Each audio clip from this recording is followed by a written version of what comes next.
Greetings folks, welcome back to the Red Pearls of Borneo. Last time we were following some items around and we were trying to figure out like who everybody is at this dinner scene in the dining room. But I think we need, I'm certain we need Vitalina's surname because a beautiful woman is here and, well, unless there's another character that hasn't been introduced, I guess that is an option, but it's probably Vitalina. Because that represents a name I don't have yet. And it's actually interesting to think that actually before the change that was made that made this a different font, it might not have been obvious that you were missing a person, whereas now it's clearer, like, oh yeah, okay, a person is missing here, I need to fill that in. Okay, anyway. At least it's clear to me because I understand the change that's been made. I wonder how clear that would be on first, like without knowing the change that was made. I guess probably clear enough. You'll have seen it in other scenes. All right. So where else can I go? Where else can I go? In fact, maybe there's something I can do here because, oh, don't we also have? We do have things here to read. Should we read them now? The first one looks quite short. Yes. Okay. The land below the wind. Sailors in 1941 referred to the seas around North Borneo as being in the land below the wind. This wasn't just a poetic name, it was a geographical fact. North Borneo lies just south of the typhoon belt that ravages the Philippines and the northern South China Sea. For the pirates and plantation owners of the era, this meant the seas were relatively calm and navigable all the year round. This is exactly why the pearl industry and maritime smuggling were able to thrive there. The weather rarely interrupted their business. North Borneo, modern-day Sabah, was defined by its relationship with three distinct seas, each playing a specific role in the economy, smuggling, and rampant piracy. The South China Sea to the west was the main artery for trade and smuggling. It was the highway that connected North Borneo to the rest of the world. The Sulu Sea to the east was the heart of the oyster farms and the mother of pearl industry. It was also the domain of the Bajau Sea nomads and the pirates who preyed on the coastal settlements. The major port here was Sandakan, then the largest town in North Borneo. It was known as the most dangerous water on earth at the time. The Sulu pirates, Moros, used the thousands of tiny islands in the sea to hide from British gunboats. We looked this up before. The Celebes? Whatever. The sea to the south was the boundary between British and Dutch waters, bordering the Dutch East Indies and the port of Tawau. It was the primary route for Javanese and Japanese labourers coming to work on the plantations. Okay, and there was another one, wasn't there? Did we read opium? Yeah, we read this one already. The colonies? No, that was like the first one we had, wasn't it?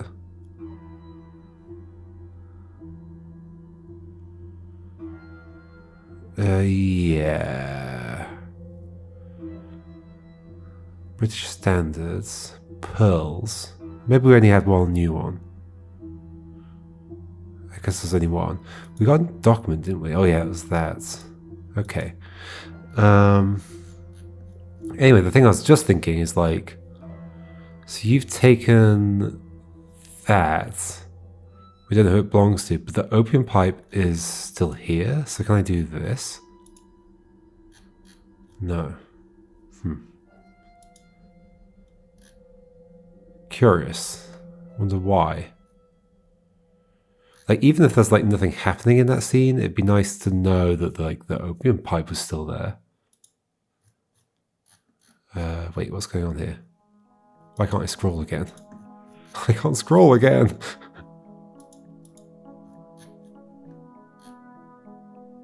This is...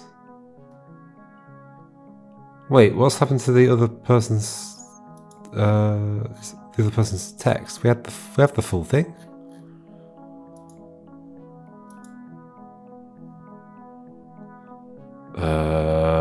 Weird, it's only showing me Jiro's stuff.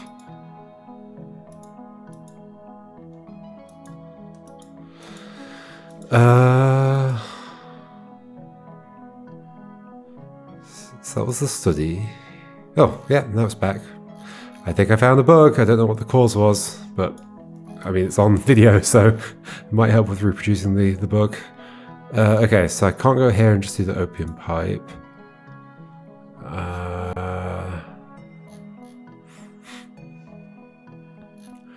I mean, does Jiro actually go to bed?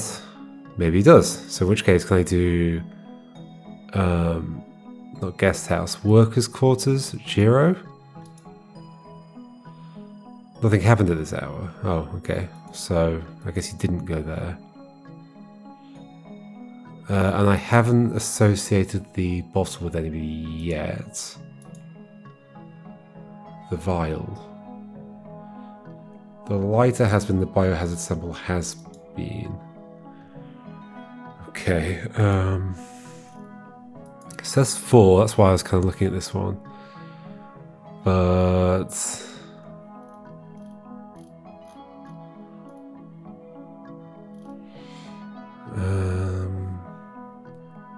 Teresa, where would you be? We've got that dinner scene. How do I find out? Like, there's this scream on the observation deck. What's that all about?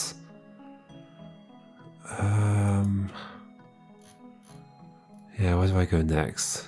Which room am I in right now? Guest house. Let me understand again what happened with... So in the kitchen... Just so the German man in the hat... So okay, so we're never going to know who you are, I guess.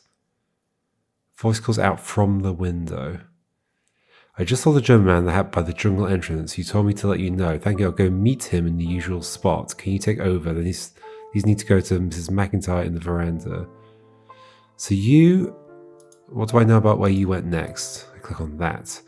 So I know you went back to the kitchen eventually. And you're there with Canan. Is that new? Not sure.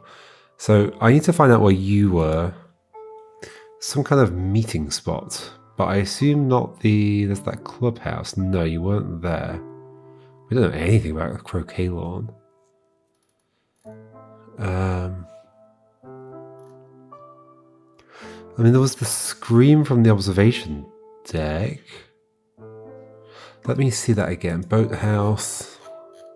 A woman's scream can be heard in the background. It's coming from an observation deck perched on the edge of the cliff overlooking the South China Sea.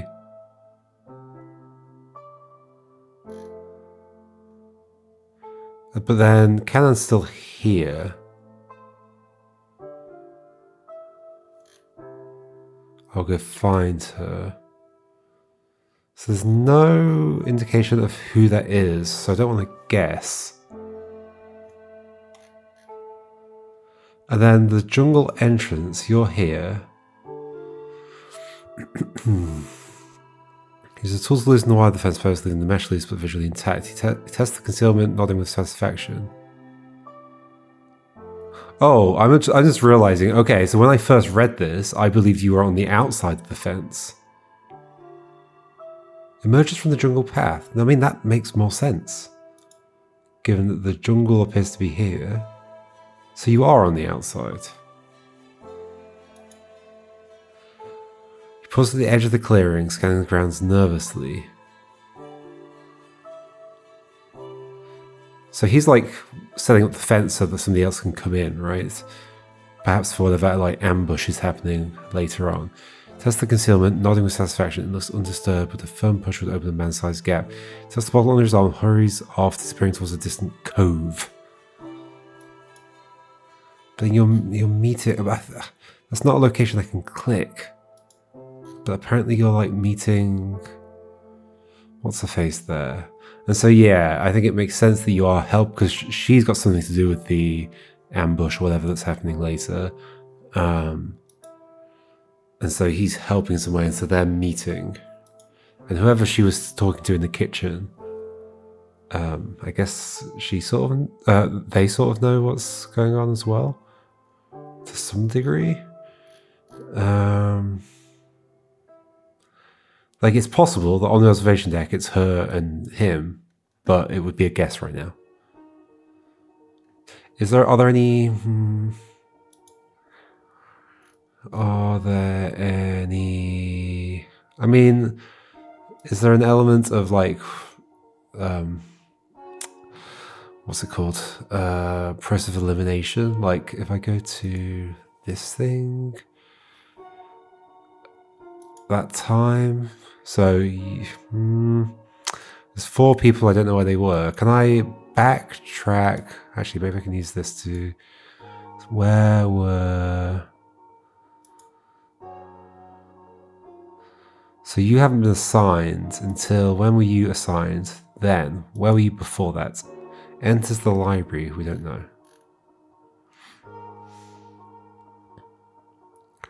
Okay, not really a clue there about where you were. Are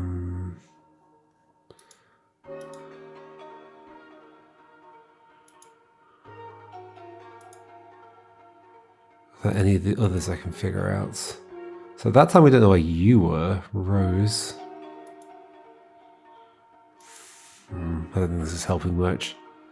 This is such a weird view. It should totally be on the global timeline thing instead of having all these different views that are like just strange. Like it should just have these faces on the global timeline so I can see who's assigned to what. So I can look at everything in one view and like see like the order of things and everything. I mean, I've talked about that a lot, but there's definitely a version of that global timeline interface that I think could be like really, really, really good for solving this kind of game. I mean, I can click on the croquet lawn, but it's not going to do anything. An impeccably manicured lawn with a croquet set. Yeah, okay, great. And sure, you're the only person that's not assigned, but it doesn't mean you're here.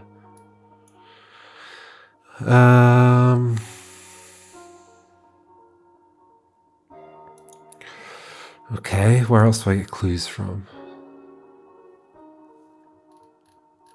You went to a cove. I don't have a cove. But then if the cove is a location, you'd expect the word cove to be a clickable word, right?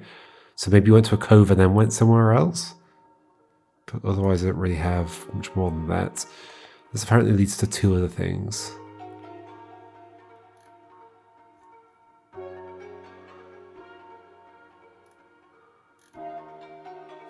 Seen bone yet? Where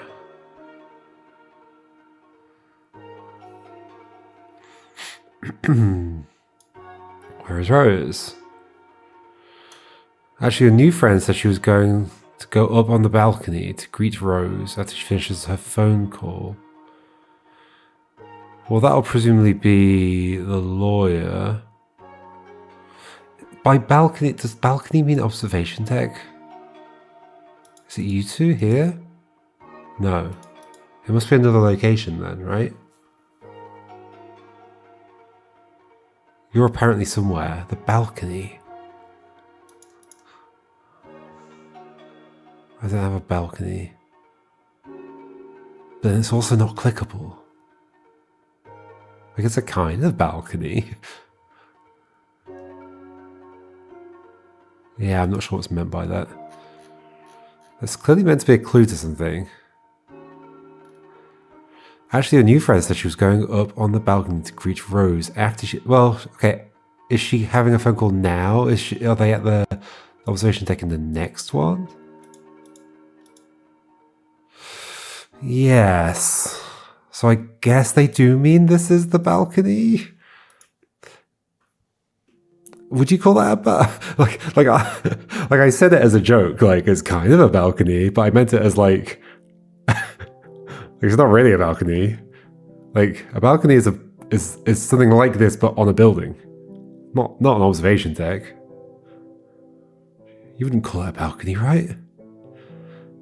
Okay, let's look up the definition of balcony. Define balcony. Balcony is an elevated platform projecting from the outside wall of a building. There we go. Typically above ground level, enclosed by railing or balustrade. I don't know what that means. It's presumably the railing. So it's not a balcony. By definition. Okay, but that's what was meant. I guess. And I just misunderstood, because time is weird in this thing. Said she was going to go up on the balcony. I mean, I guess it's not that weird, but I guess it depends on, like, I guess when I was reading this the first time, I was assuming this is happening at 3 o'clock. I thought, like, oh, presumably the phone call's not going to take an hour, but maybe it does take an hour, but whatever. That's not how this game works. Anyway, it's not how time works in this world. I haven't seen Vitalina yet today. Okay, so we know where they are, but then that also might mean, does that mean you are using the phone here? No. Okay. Nope. So you might be taking a phone call somewhere else? Do we know of another phone? Why has that not gone grey? Maybe it does if I move around? No. Was I in the right... Maybe I wasn't in the right place. I wasn't in the right place. I don't know where I was. If it said down here, I probably would have noticed. Like next to the... Get rid of the date. Put the location here. Anyway.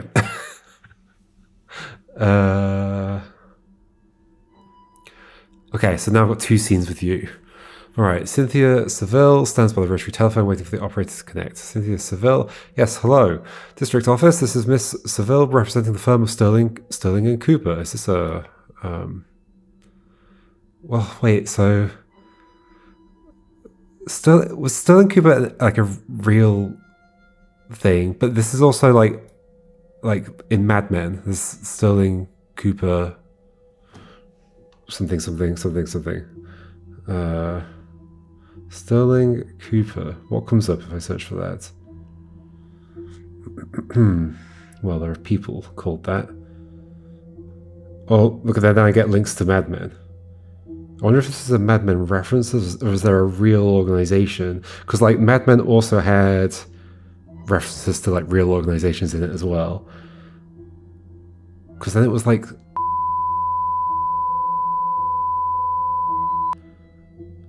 Spoilers for Mad Men? Not really. What was it? Oh, okay. I mean, that's actual spoilers for Mad Men. I guess I'll bleep that out. Anyway, I wonder if this is a reference or if it's a reference to a real organization, or it's just a coincidence. It's interesting that there's no space between the ampersand and Cooper. I'm calling to confirm my arrival at the Goodwill plantation. Please convey a telegram to my partners in Sandakan. It was pronounced differently, but I can't remember. Sandakan. Arrived safely. Stop. Audit commencing. Stop. Situation precarious. Stop. Will report Monday. Stop. Sorry, let me reread what's going on. I'm calling for my arrival. Okay. Right, it's the telegram that you sent. All right. Yes. Arrive safely. Audit commencing. Situation precarious. Will report Monday. Precarious. Yes, that is all. Thank you. She hangs up the receiver and sighs, smoothing her skirt. She looks around the dusty office with a critical eye, noting the piles of disorganized papers. What am I doing here so far away from civilization? I must be mad. Okay. Then in the next hour, you show up. Yep. Okay, to your phone call. Then, so you've gone to meet Rose. This will be our first scene with Rose, right? Here. I wonder if Rose is here already. What does it say? Seems like she might have been. There we go. Rose Goodwill stands alone on the precipice, staring into the swirling green mist rising from the Sulu Sea. Rose Goodwill, it would be so easy. Scarcely a single pace. Scarcely a single pace. Oh, like in terms of distance. Oh, are you considering jumping? Would it hurt slashing against the rocks, or would the mist catch me? Rose Goodwill leans further out. The wind whips her hair. She screams into the void, then composes herself and steps away from the edge. Is that the scream that you heard? I think so. Or maybe that young man down there arriving in this raft, maybe he's my St. George, come to whisk me away from this godforsaken rock. Cynthia Seville is climbing up the stars to the deck. Rose Goodwill violently wipes the tears from her cheeks. She fixes her hair and paints on a smile. Pull yourself together, Rose. Showtime. The mistress of the house must greet the master's latest little acquisition with becoming dignity. Okay, so you're not in a good place. So Cynthia. Good evening, Rose. I'm Cynthia. It's a pleasure to meet you. I'm sure it is. Rude. Rose Goodwill keeps her back turned for a moment longer than polite. Well, because you're wiping away the tears, right? Turning, smiling. It's a beautiful late afternoon, isn't it? That mist is very eerie. Do you know what it means? The end of days, Miss Seville. Just like the black smoke. When the Japanese invasion was imminent, the Dutch blew up the oil refineries and set the wells at Miri and Balikpapan on fire. For weeks the sky of Borneo was stained black. Coming from the south, the war is coming this way. We couldn't continue living like this forever. The land below the wind is about to face its greatest storm. Interesting that here it's not a clickable thing. Cynthia Seville, so what is the deal with Miss Petrosky? Petrosky. Ends with ski. Yay! We've got your name, finally. Okay, she seems far too beautiful for a man like Mr. Bone. He is so scruffy. His beard looks like it hasn't been washed in a long time, and frankly, from what I gather of his accounts, he is in decidedly strange circumstances. One wonders what on earth she finds in him. He is stony broke, that's for sure. Love is mysterious, isn't it? Or perhaps it is merely a case of mutual taste. Mutual taste? They both have quite the appetite for the pipe. Opium binds them closer than any physical attractions ever could. It's very dark. Let's change the subject. She's coming. Oh, who's arriving now? Oh, is she arriving now? Is that what you mean by she? Ta-da! Vitalina Petrosky joins the ladies on the balcony. Am I interrupting? Not at all, my dear. We were just solving the world's problems, or at least the plantations. Did the Lord answer your prayers? I don't know. I'm not sure I believe in him anymore. It's nothing more than a ritual at this stage. So can you tell me about this von Guntram? It doesn't feel right having the something wandering about the clubhouse, especially with the way things are brewing in Europe. Some German slur, I guess. Haven't you seen the poor creature? He's been trailing after Teresa like a stricken animal these past weeks. It's deucedly pathetic. He's been carrying a torch for her for a long time, hasn't he? Who are we talking about right now? Haven't you seen the poor creature? Von Guntram? He's been carrying a torch for her for a long time, hasn't he? Always, but now she is divorced. He thinks he has a chance. I see. He does not. A wet rag of a man, no backbone to speak of, and he's marrying into that lot is hardly the done thing these days. One simply wouldn't be seen with him. What about you and Jeremiah, Rose? Rose Goodwill takes a long sip of her gin pahit. We've read this before. Jerry, he swept me off my feet once. I was a green girl, full of nonsense. I thought I'd walk straight into a romance novel. But once the novelty wore off and he'd had his way, well, I became another trophy, something to be kept on the plantation for the neighbours to admire. I'm bored to distraction, ladies. Okay, so this was a while ago. Why is what's-her-face still here? Teresa. If it weren't for the gin and the scandal, I should quite lose my mind. You'll pardon me for being frightfully blunt, Vitalina, but you and Mr. Bonfire seems a rather rum match, if I may say. Okay, so she just comes out with that immediately. You're quite an inquisitive woman, Miss Cynthia. I crave your pardon. I spend all my hours over the ledgers working with nothing but numbers and statistics. I'm afraid I've forgotten my social graces. It might look odd to an outsider, I know, but I do care for him quite deeply. He is a transparent soul who wears his heart on his sleeve, you see. He would move heaven and earth for me, and we both love opium. Oh, wait, no, she didn't say that.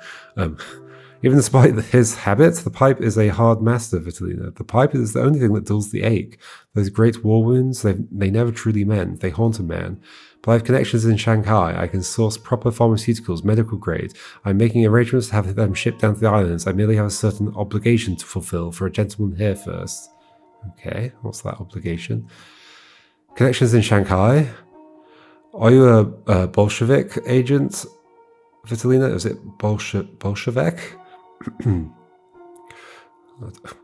not sure. Vitalina Petrosky. Everyone has their theories these days, but the truth is quite a bit more prosaic, my dear. I'm simply a white Russian, one of the thousands who fled the Reds when our world went up in flames. Vitalina, believe it or not, my mother was a Grand Duchess of the old empire, but the Civil War is a great leveler. I found myself in Shanghai earning my bread as a taxi dancer in a jazz cabaret. I was swept off my feet by a soldier of the line, and well, you know the rest. I have connections in Shanghai, I'm so proper. Okay.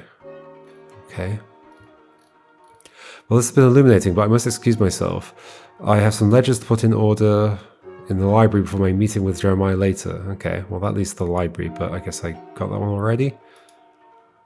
Cynthia Seville leaves the deck, but then are you two still here? Yep. Whereas Goodwill and Vitalina Petrosky are leaning against the railing, drinks in hand.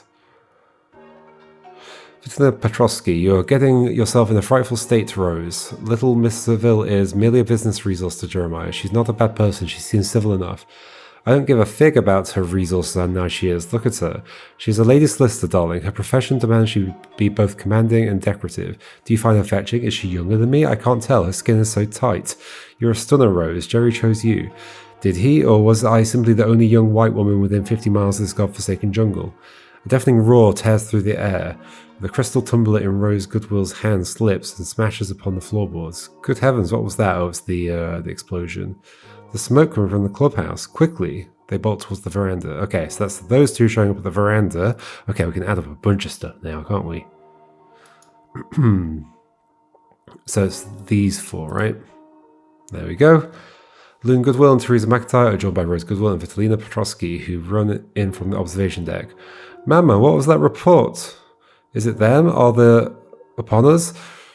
Shh, Loon, compose yourself. I knew the wireless was lying. Father insisted that they were leagues away, but I knew they'd come for us in the night. I should have gone with Mr. Lucas. So they're all on edge, clearly. Should have gone with Mr. Lucas. I should feel infinitely safer under his wing. He would know what to do. Do be sensible, darling. If that were a Japanese battery, we would already be dead. This is some other devilry. Rose, laughing nervously. That is hardly a way to reassure your daughter, Teresa. We haven't been bayoneted yet. Is a rather thin consolation. I'm purely stating facts. Hysteria is a luxury we cannot afford. I want to go to the chapel. Okay, I've got a chapel now. I need to pray, please, mother. Sorry, I need to pray, please, mother. Oh, for heaven's sake, the girl's quite overwrought. Suddenly the doors to the clubhouse swing open. Jeremiah Goodwill, Lucas Sterling, Dieter... Oh, Sterling Cooper. Lucas Sterling. Interesting. Dieter von Guntram and Edward Bonfire stumble out, but instead of blood and battle, they are bellowing with laughter. Then Goodwill, wiping her tears with a lace handkerchief. Is that they're laughing? She sees Lucas Sterling walking largely unharmed, and a relieved smile breaks through her fear. Vodka! Vitalina, vodka! What? Lyubimi? I'm trying to, I know a little bit of Russian. I might better understand this if it were written in Cyrillic. Lyubim. Let's look up this word. Well, written like this.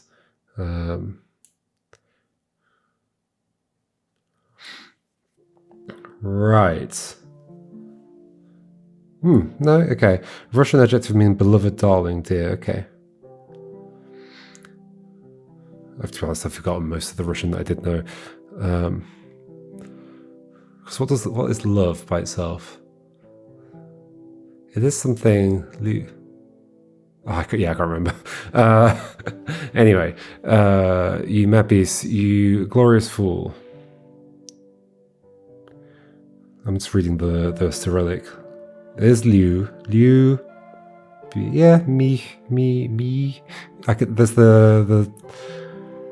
there's like the softening letter, and then the E letter, and then that makes it kind of more like a nasally E, I think. But anyway, you mad beast, you glorious fool.